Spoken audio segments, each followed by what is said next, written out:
Coucou, c'est Binge Audio.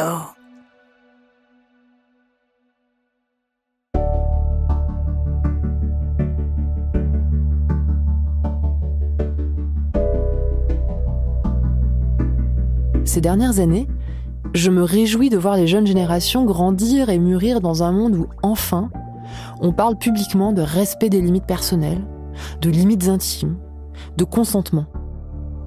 Un monde où on commence à cultiver l'assertivité, c'est-à-dire cette capacité à énoncer ses droits et ses limites, et à les faire respecter. Le pompon de la bienveillance, remporté par l'interne à la fin de l'épisode 3, me donne envie d'espérer que les étudiants et étudiantes en santé d'aujourd'hui façonnent une approche post-MeToo de la gynéco-obstétrique. Une approche fondée sur l'écoute des mots, mais aussi l'écoute du non-verbal, du langage corporel. Fondée sur le respect aussi. Ce qui me dit que j'ai raison de cultiver cet espoir, c'est qu'ils, elles, ont déjà commencé à faire bouger les choses. Je pense à l'affaire Daraï, à Thonon. Ce sont des internes qui ont lancé l'alerte. Je pense aussi aux touchés vaginaux sous anesthésie générale, en 2015. Idem, ce sont des étudiants et étudiantes en médecine qui ont dénoncé la situation. Je crois que, comme le suggérait Laura Berlingot dans l'épisode 3, c'est l'œil à la fois plus naïf et mieux sensibilisé au consentement des plus jeunes qui va permettre d'installer une culture du consentement pérenne dans le monde médical.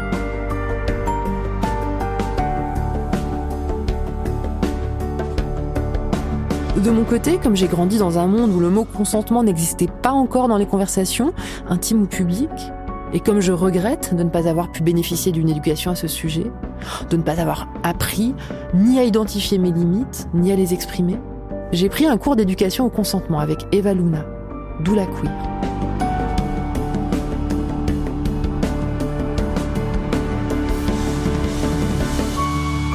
Eva Luna est accompagnatrice en périnatalité et elle propose, entre autres, un atelier d'autodéfense médicale pour apprendre à réagir, à faire respecter ses limites et son consentement lors de l'accouchement. Le terme autodéfense médicale interpelle. Sans doute parce qu'il montre à quel point le lien entre soignant, soignante et soigné peut être au bord de la rupture. Personnellement, j'aborde cet atelier comme un atelier d'auto-affirmation, d'assertivité. Je vois le consentement comme quelque chose qu'il faut apprendre à demander, à écouter, mais aussi à exprimer. Et avec Eva Luna, j'ai appris plein de choses. Je vous propose de l'écouter en bonus. Salut. Du coup, je suis accompagnante à la périnatalité et j'ai un accompagnement assez large, c'est-à-dire que je fais depuis les parcours de conception jusqu'au postpartum et je vais travailler sur plusieurs niveaux. Donc, je vais faire un accompagnement émotionnel, un accompagnement logistique. Je peux aider à comprendre les informations que donnent les soignants et les soignantes. Eva Luna me pose quelques questions. Et puis, elle m'explique comment apprendre à dire non de façon ferme, même quand on se sent pas vraiment en position de le faire. C'est des choses que je fais avec mes clients et mes clientes souvent. C'est de répéter des situations qui peuvent paraître gênantes, des phrases pour se sortir de situations. Et souvent, c'est des trucs tout simples. Dans le cadre des violences obstétricales, ça va être vraiment juste dire merci mais non merci. Et ça, c'est un truc super compliqué à dire à un soignant quand t'as la perception que cette personne, elle est là pour t'aider et que c'est elle qui a raison, tu vois. Et de juste réussir à dire non merci, je me suis informée sur les injections d'ocytocine, j'ai pas l'impression d'en avoir besoin et j'en veux pas. Ou alors non merci, je veux pas de la péridurale. C'est gentil de proposer, mais là j'en veux pas. C'est des trucs qui peuvent juste être super durs à dire. Le nombre de personnes qui m'ont dit que leur anesthésiste, quand elles avaient refusé la péridurale une première fois, durant le rendez-vous prénatal, l'anesthésiste leur avait dit en fait, si vous prenez pas la péridurale maintenant, quand vous serez en galère pendant votre travail, je viendrai pas vous aider.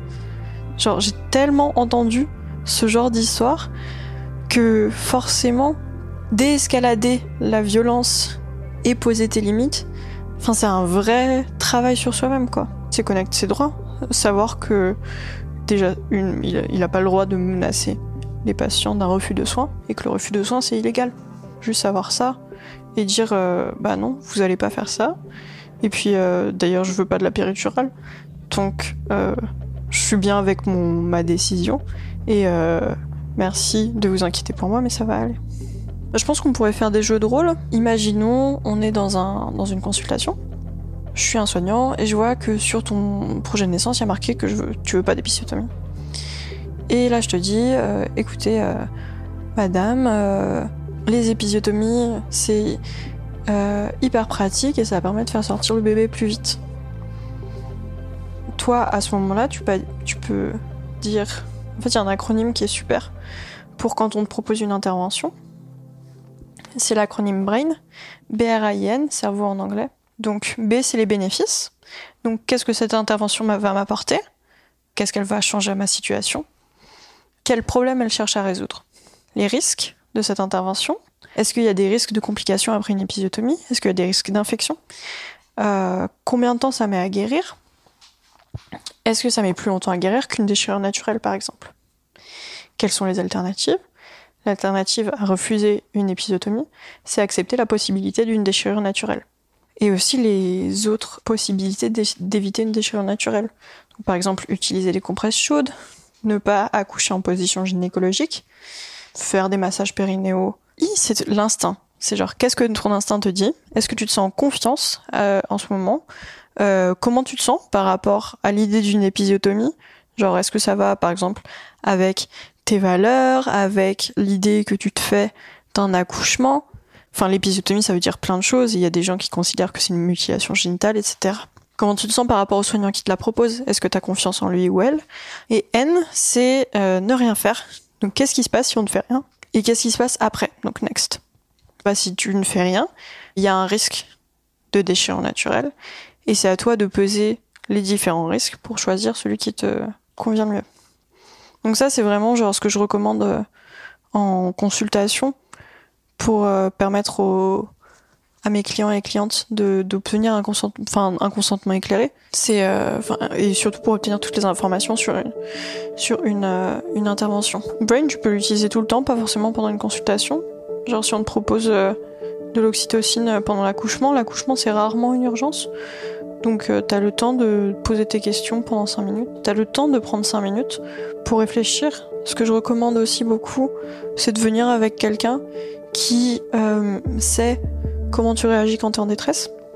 Alors ce que tu peux dire quand ton consentement il est pas respecté, par exemple, quand on te dit qu'on va te faire une épisiotomie, que tu dis non, qu'on dit vous inquiétez pas, ça va durer 5 minutes, et puis qu'on commence à la faire, ce que tu peux dire c'est alors soit je ne consens pas à ce que vous êtes en train de me faire, parce que là ça ramène à un côté légal de l'acte, ou alors tu peux dire est-ce que vous pouvez noter dans le... C'est aussi un partenaire qui peut dire ça. Est-ce que vous pouvez noter dans le dossier médical que j'ai refusé à plusieurs reprises une épisiotomie et que vous me la faites quand même? Là, souvent, pareil, ça ramène au côté légal, ça arrête les gens dans leur lancée.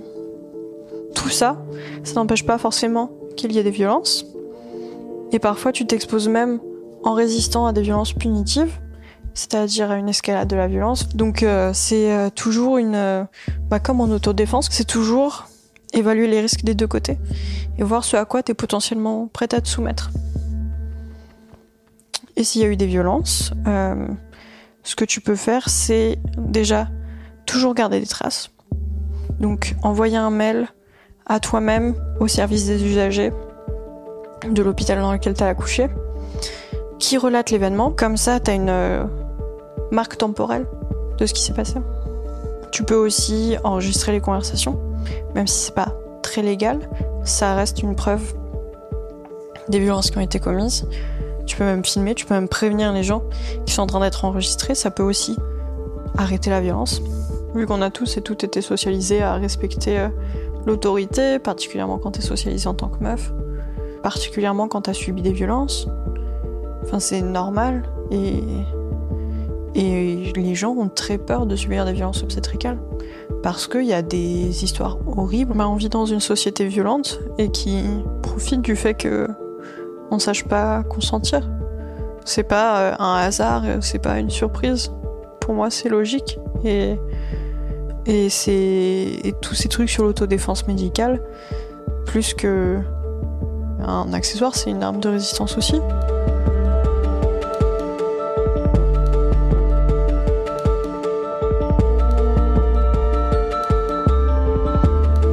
Augusta est un podcast de Binge Audio, un hors-série Programme B en partenariat avec la faculté de médecine Sorbonne Université, écrit par Olympe de G et Emmanuel Flamand-Rose, avec la participation de Rosane Le Saint, réalisé par Elisa Grenet et produit par Anaïs Daïka. En supervision, David Carzon, directeur de la rédaction de Binge Audio.